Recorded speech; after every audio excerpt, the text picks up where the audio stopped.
Alright, it's your boy back again with another video. Like I said, we're gonna call these the blackout videos when y'all really can't see me. This is the first uh, videos during my wake ups in the morning when it's still dark out. But yeah, so the Pels played last night. Um, Bi Zion, acted an ass. They showed their asses.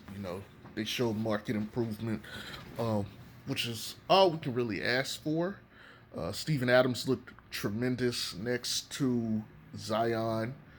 Um, Josh Hart started in the place of Eric Bledsoe because Bledsoe and JJ didn't make the trip on the plane. Bledsoe for personal reasons, and JJ because of potential false positive that someone he had contact with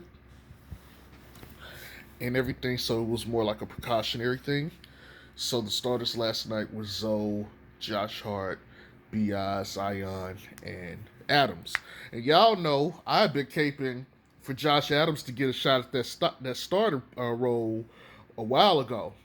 Even before I did my now video, and even in my now video, I said I think he deserved to start because he put in the time.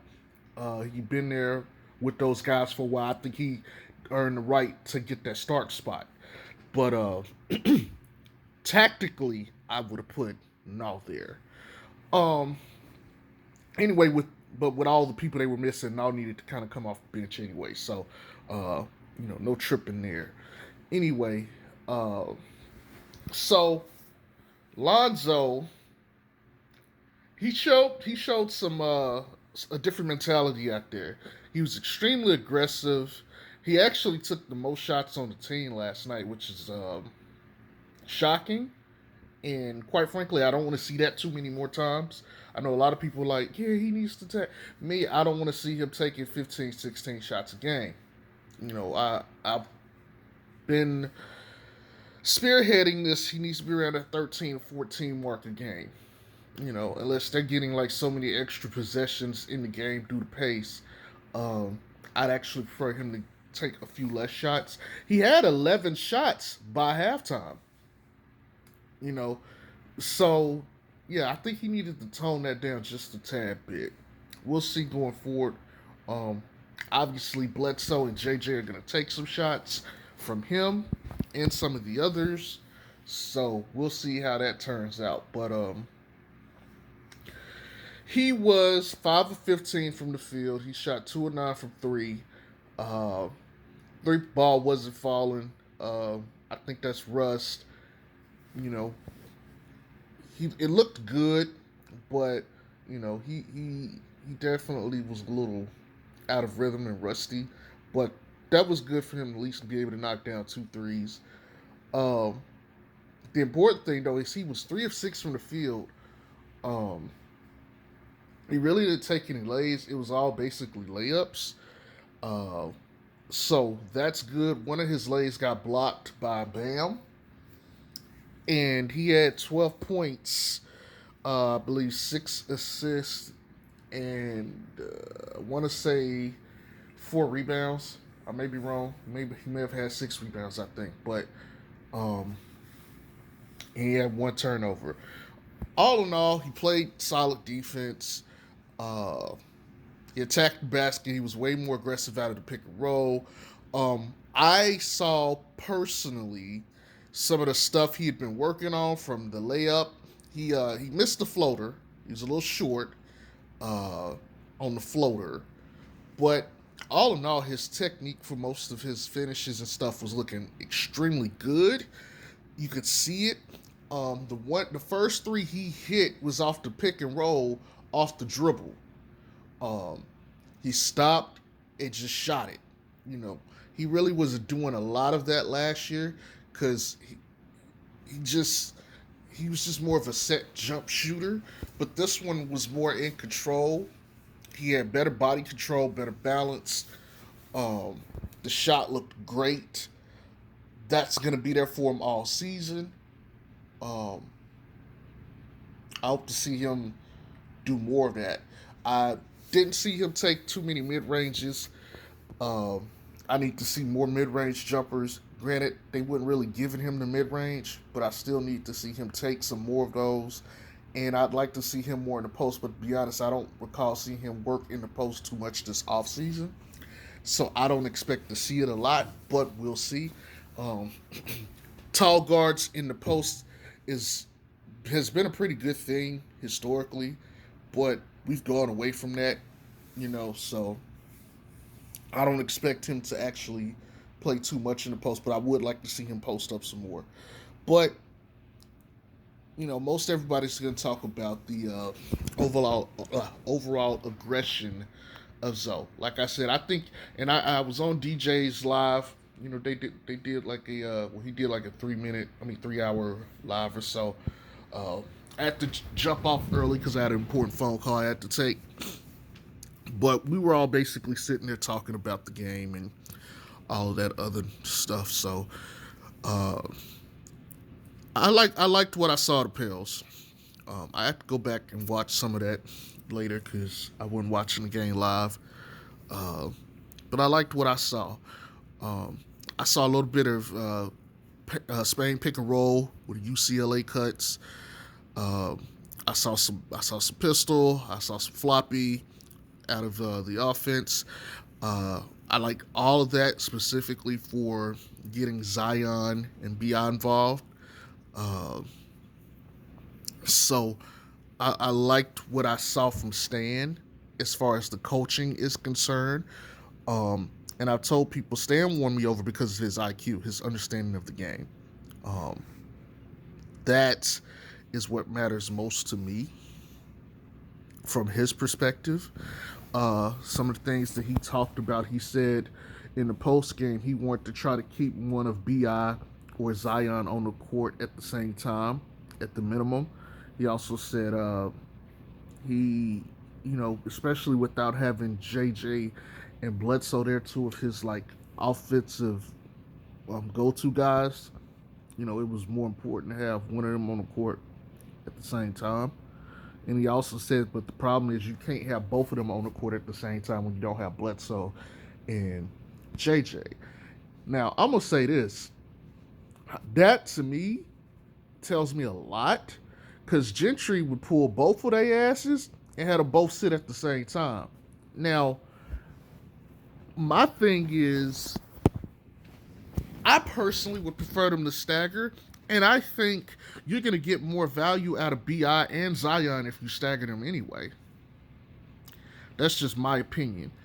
Um, we'll see, because honestly, them boys look good, especially defensively.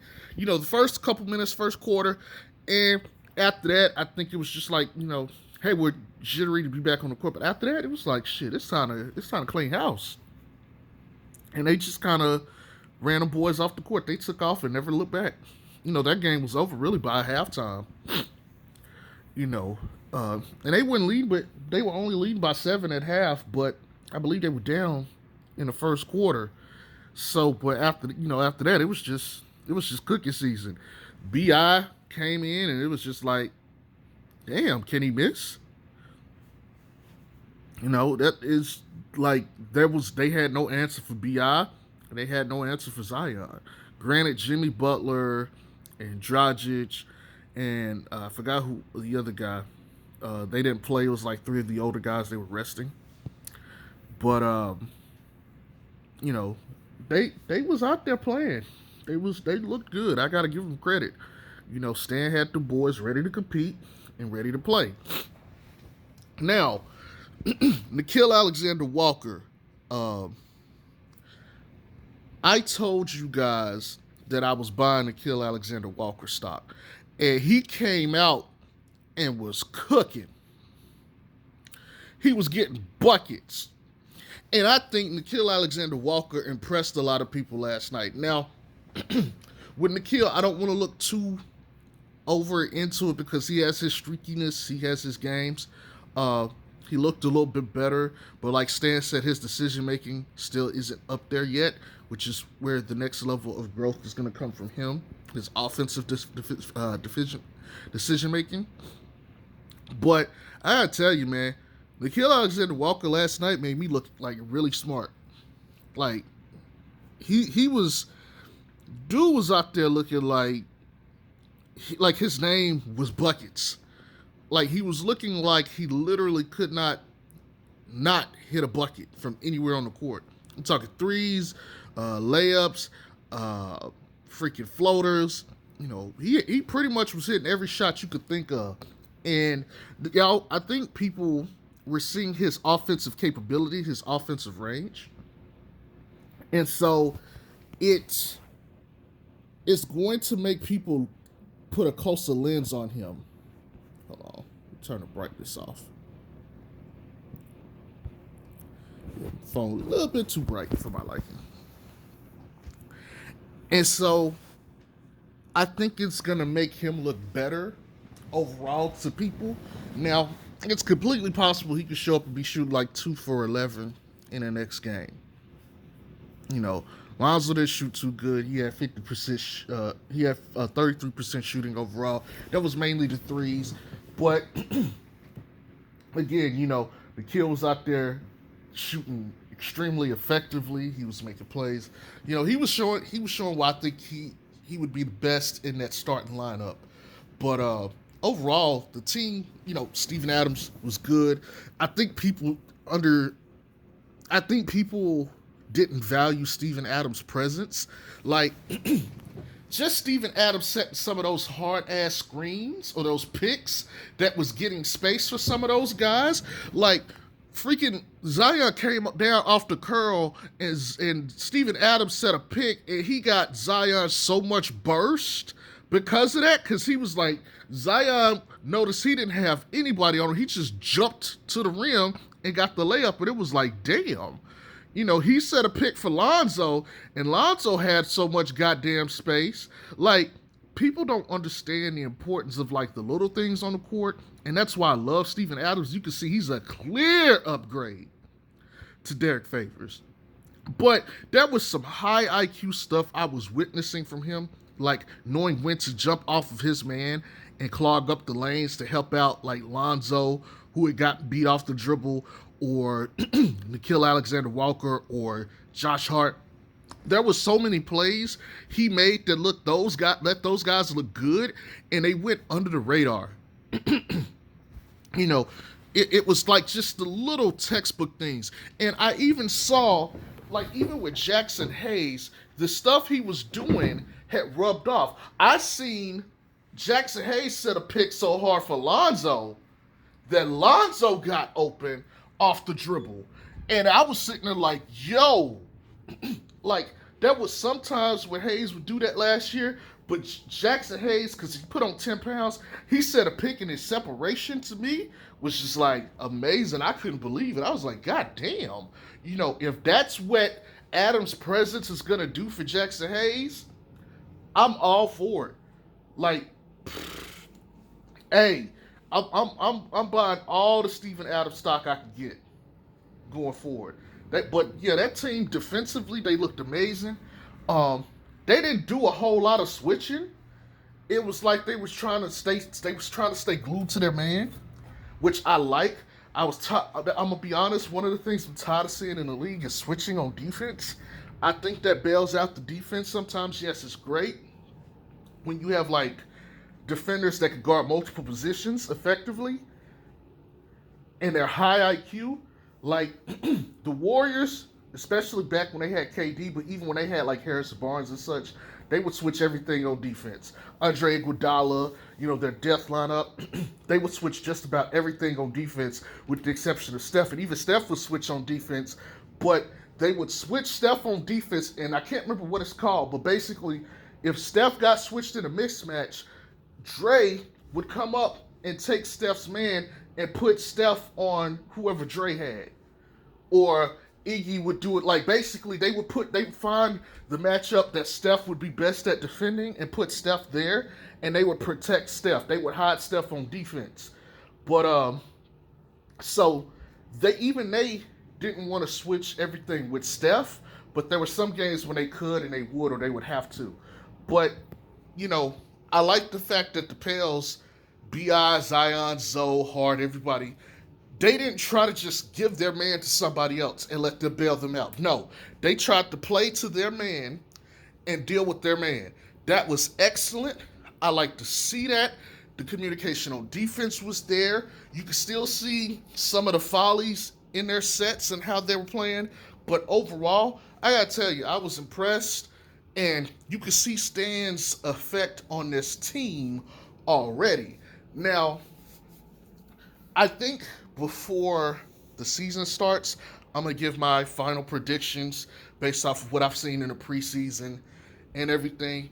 But I might have undersold the Pelicans because I honestly, what's getting me is the tremendous amount of improvement Bi's made in relativity to everything else. Like defensively, Bi looked like he could be on an all defensive player team, like an all defense team. So we'll have to see if this is what we're gonna get from him going forward, along with Lonzo and Zion. I gotta tell you, man, I seen some rankings where people had some, media members had the Pels at like fifth seed, seventh seed, and stuff. That might be obtainable. That seriously might be attainable, and that's even with their garbage ass bench that they have. So we'll see. But anyways, I gotta get it ready to go to work. It's 5:49 right now, so I'm just giving y'all a quick synopsis of the game through my lens and everything and all that. So I might make another video today. We'll see, especially depending on what happens. I know that Stan last night said they weren't going to have practice today. They're going to take today off. And I think their next game is on the 18th. So today is the 15th. So that's in 3 days. So if they're not practicing today, which is the 15th, they'll be practicing tomorrow. They'll be practicing on the 17th, which is Wednesday. And then they'll probably have a little shoot around or quick meet up on the day of the game, and then that'll be about it. And then they have like 4 more days until the actual regular season game kicks off. So he'll probably have them break again the day after the game, let them recover, and then get another 2 days of practice in. And then like, all right, it's go time. So they played the Bucks for their next preseason game. So they're gonna play Drew and Giannis, and that's gonna tell us a lot. Bledsoe and JJ should be back. So we'll see how many minutes that those guys get. We'll see what the starting lineup looks with Bledsoe, because he's probably going to be there in front of Josh Hart. That also means Kira may not play. Nall may not get the minutes that he was getting either. But we'll see. I hope you guys are sold on Nall. And I hope you guys saw some of the same things that I saw. One more thing. Josh Hart looks like he took that hitch out of his jump shot. Like, his jump shot looks so much more smooth. And it looks like it takes a whole lot less time. He looked like he cleaned that up over the summer. That was something else I almost forgot to mention. Yo, kudos to Josh Hart. His jump shot looked amazing today. He didn't have that little set, rotate the ball, have to get it aligned and shoot. Like, that shit was gone. So, shout outs to Josh Hart. It was just massive improvement all over on the Pels. I was truly impressed. Misses and stuff for, turnovers, I get that. That's just going to happen. But overall, I was impressed with the Pels. But anyway, I'm about to get out of here. It's your boy. Peace.